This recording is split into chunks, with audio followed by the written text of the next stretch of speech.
podcast original de Grupo Linke. Nordeste Podcast.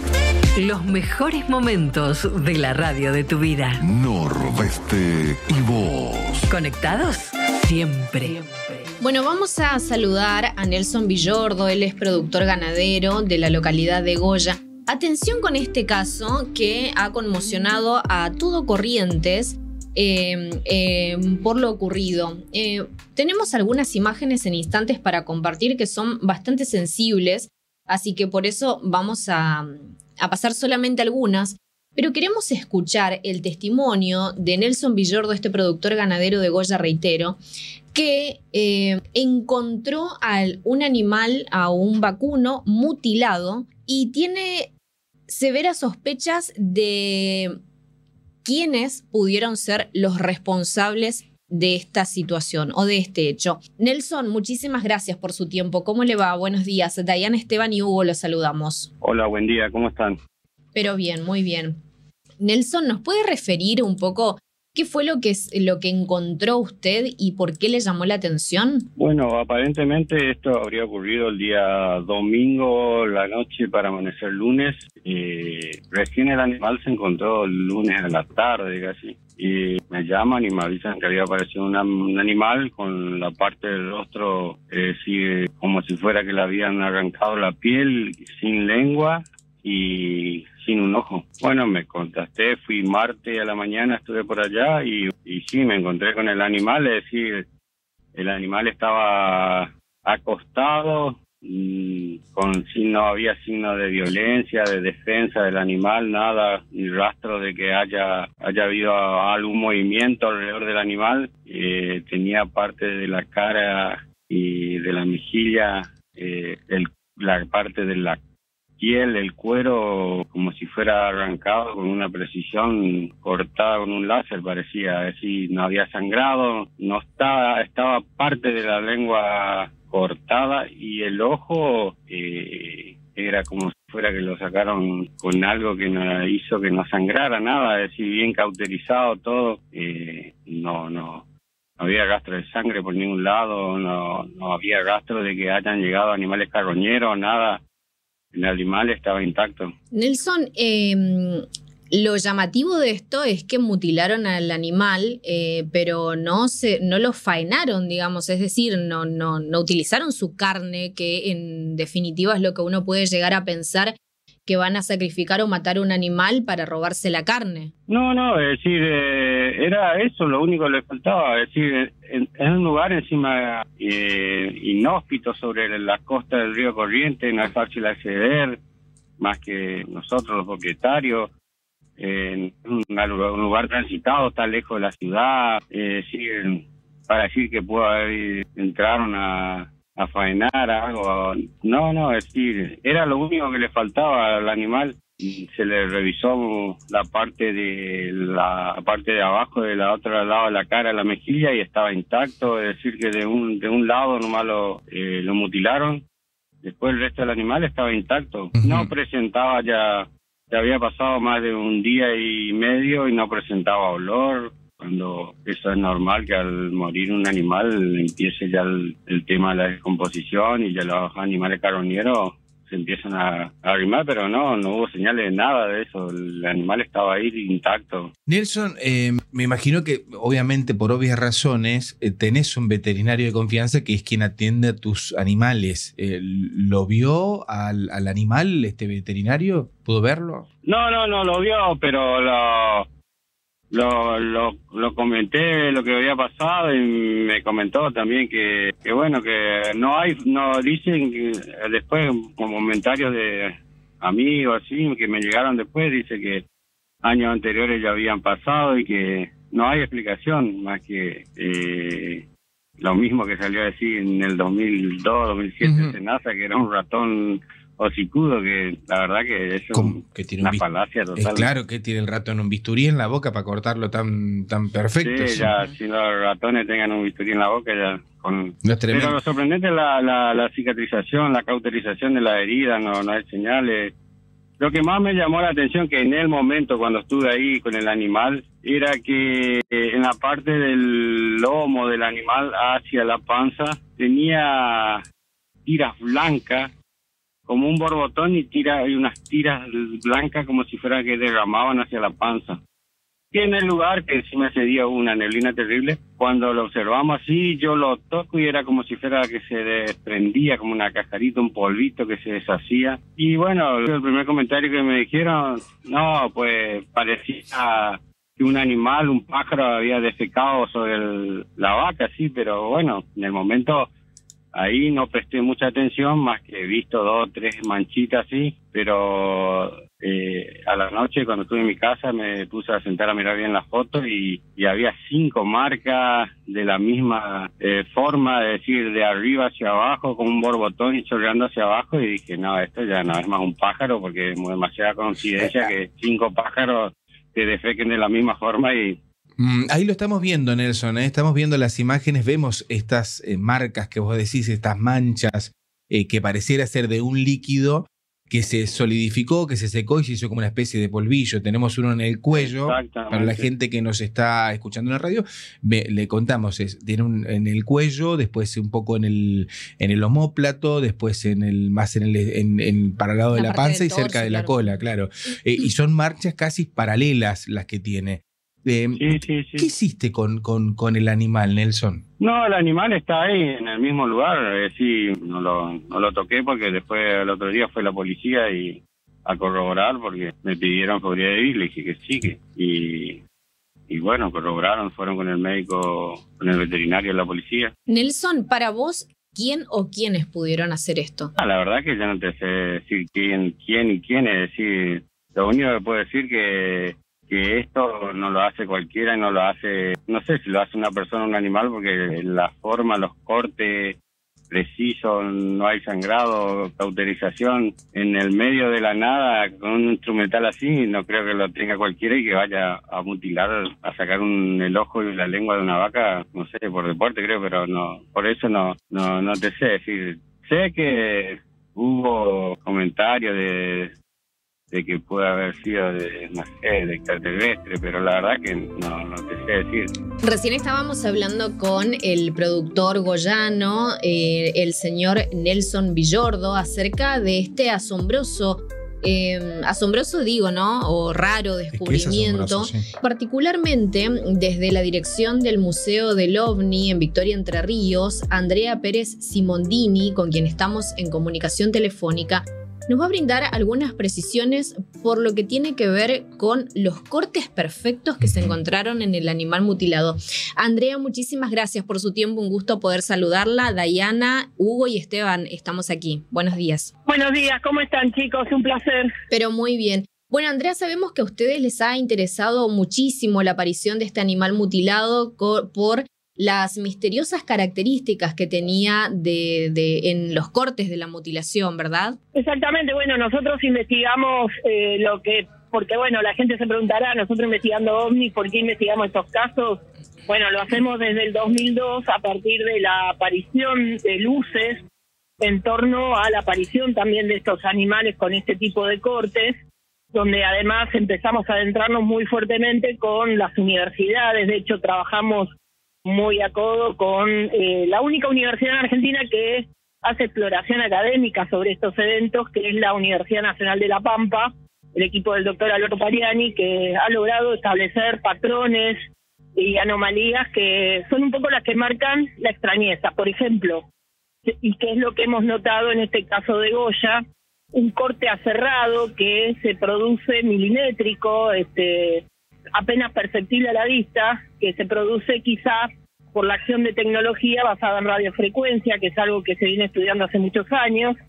Hay depilación y deshidratación, depilación al radio y deshidratación de tejido, por eso pudiera explicar que esta tecnología hiciera el corte sin producir procesos hemorrágicos. Uh-huh. El punto en este caso de Goya es que todavía no podemos establecer una asociatividad de alguna observación aérea o extrañeza aérea, terrestre o acuática, si bien sabemos que está cerca del río Corrientes, sobre la aparición de este cuerpo en particular, pero sí los cortes y el tipo de cortes es similar a lo que venimos estudiando del 2002. Entonces, Andrea, ¿podríamos estar ante la presencia de un ataque, si se quiere, de extraterrestres? Bueno, lo que podemos sí manifestar, que lamentablemente en este caso no se puede abordar con el laboratorio porque entendemos que el animal apareció el lunes y se lo conoció con vida por última vez el domingo, por lo cual no se puede tomar muestras para ingresar al laboratorio, para hacer estudios anatomopatológicos, hacer este estudio pormenorizado del corte y otras cuestiones, pero sí lo que puedo afirmarte, independientemente de la hipótesis que estudiamos nosotros, es que tiene un alto nivel de extrañeza asociado a los fenómenos lumínicos de naturaleza extraña, ¿no? Andrea, vos sabés que a mí me cuesta muchísimo, pero no puedo soslayar y no puedo negar lo que estoy viendo, pero me cuesta, soy muy escéptico en esto. ¿Alguna vez ustedes llevaron esto a un laboratorio científico como para poder dilucidar, ver más o menos con qué tipo de material se hicieron estos cortes? ¿Qué pasa con la reacción química de los tejidos, de los animales? ¿Pudieron hacer ese tipo de estudio un poco más exhaustivo, si se quiere? Sí, por supuesto. Nosotros trabajamos, como te decía, con la Universidad Nacional de La Pampa, con el equipo del doctor Alberto Pariani. Él es el titular de cátedra de patología en la Facultad Veterinaria de General Pico, con el titular de SENASA Saliqueló, Daniel Velot, que fue el primero que denunció formalmente. Y sí te voy a hablar en términos académicos sobre anomalías. Por ejemplo, ese corte aserrado que se ve con microscopio electrónico de barrido habla de que se descarta el patrón de mordedura, que promedio es de 3 milímetros, y estamos hablando de algo que es microscópico y que es asociado con la inducción que genera la emisión de partículas cuando emitís con una radiación tipo láser, microfrecuencia, radiofrecuencia, rayos gamma. Eso es lo que produce deshidratación de tejido y depilación al ras. Y también lo que nos permite establecer que pudiera ser, no es conclusivo, que no se haga hallazgo de sangre en el entorno del animal, no solo en los tejidos, sino en la zona donde está depositado el cuerpo. No hay procesos hemorrágicos. No es conclusivo porque hay algunos académicos que sostienen que los cortes pueden ser post-mortem. Y después se ha encontrado una sustancia, que es el oxindol, que es un inhibidor del sistema nervioso central altamente volátil, que nos permite quizá poder adelantarnos a los animales que pudieran aparecer con estas muertes extrañas, porque presentan una especie de temblequeo, con un término bien conocido, que genera parálisis motriz, una serie de hechos y diagnósticos que nos permiten avanzar muchísimo. Ahora, ¿esa tecnología existe a campo abierto? No. ¿Existe una tecnología que pudiera hacer eso? Sí. Justamente existen los bisturí de radiofrecuencia que se usan justamente para eliminar el riesgo quirúrgico de las hemorragias que generan en los hospitales, clínicas, no hay muchos en Argentina, que es muy difícil explicarlos, llevarlos a campo abierto. Tal cual, sí. El bisturí láser, que es el elemento tecnológico que puede tener algún veterinario a campo abierto, en la zona del maxilar no produce cicatrización al punto de que no haya hemorragia, y eso es lo que lo descarta también por la particularidad de la emisión de la radiación que genera la cicatrización sin hemorragia.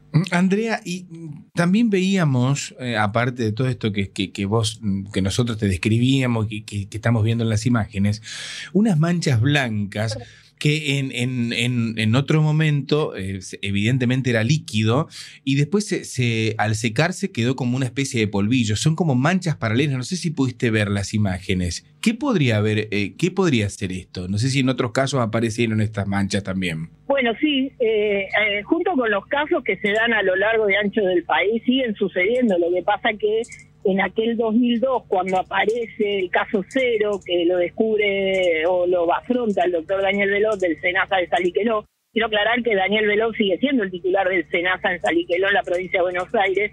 Él encuentra estas características que ya te mencioné y lo que hace es elevar un informe a sus autoridades que no prestaron mayor atención. Y lo que sí tuvo de devolución es una retirada absoluta de todos los veterinarios en términos públicos, porque el SENASA, en aquel día del 2002, nos ubicamos con la gestión de Bernardo Cané, y recordemos que la Argentina estaba con aftosa, por lo cual no comercializaba carne a los mercados externos. Y eso hizo de que la aparición de estos casos que se silenciara muchísimo, y bueno, terminaron sin declarar a la prensa. Siguen sucediendo los casos, nosotros los recibimos a través de la Policía Rural, de Avigeato, de las direcciones de ganadería, incluso mismo de distintos gobiernos municipales y provinciales, y lo que aparecen son cada tanto extrañezas. Por ejemplo, cortes específicos en la zona craneal, en la zona del maxilar, e incluso hay un tipo de corte que logró hacer un avance quirúrgico menos invasivo en la pampa, que es un corte que llega atrás de los hioides y que es menos invasivo, que se ha publicado incluso en algunos documentos profesionales. Se han encontrado insectos de naturaleza no catalogada, de extrañeza, se han encontrado ese polvillo que vos decís.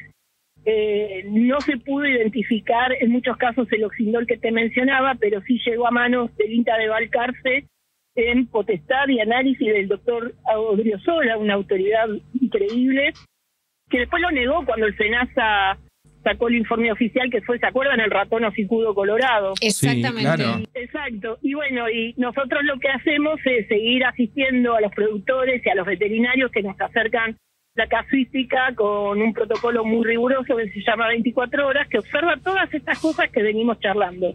Y las trabaja el laboratorio de la Universidad Nacional de La Pampa. Andrea, la verdad que la rigurosidad académica con la que están tratando el tema también es un poco para evitar eso que por ahí los escépticos no quieren creer, ¿no? Imagino que también ustedes están haciendo un trabajo de docencia muy arduo desde el año 2002. Exactamente. Bueno, imagínate, nosotros investigamos estas anomalías porque para nosotros no es novedoso. En Estados Unidos los primeros casos se dieron allá por fines de los 60, incluso se formó un comité muy importante científico llamado el NIT, el National Institute of Discovery, que dependía de un empresario aeroespacial muy vigente, que es Robert Bigelow.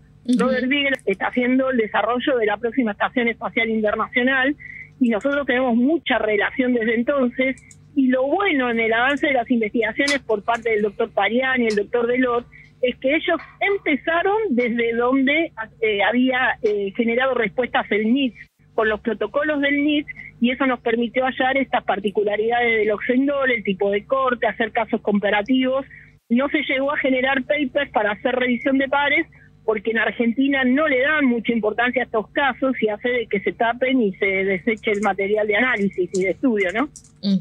Andrea, te queremos agradecer infinitamente por este tiempo. Ha sido muy clarificador tu aporte y seguramente volveremos a dialogar. Un placer y bueno, gracias por tomarlo con responsabilidad y seriedad porque lo amerita. Piensen que los productores tienen pérdidas cuantiosas con estas pérdidas y además necesita la gente siempre tener a alguien que le dé algún mínimo de respuesta, así que ese es el objetivo también. Muchas gracias.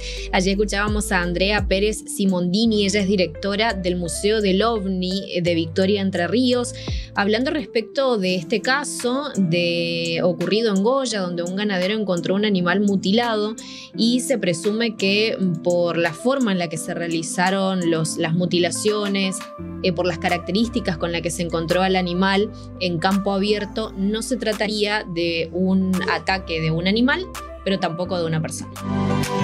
Fue una producción de Grupo Linke. Recordá que podés escucharnos en 95.7 y 102.7 en Resistencia. 102.7 Corrientes. A través de la web www.radionordeste.com.ar. En todas las redes, Nordeste Play OK. Gracias por escucharnos. Nordeste. La radio de tu vida.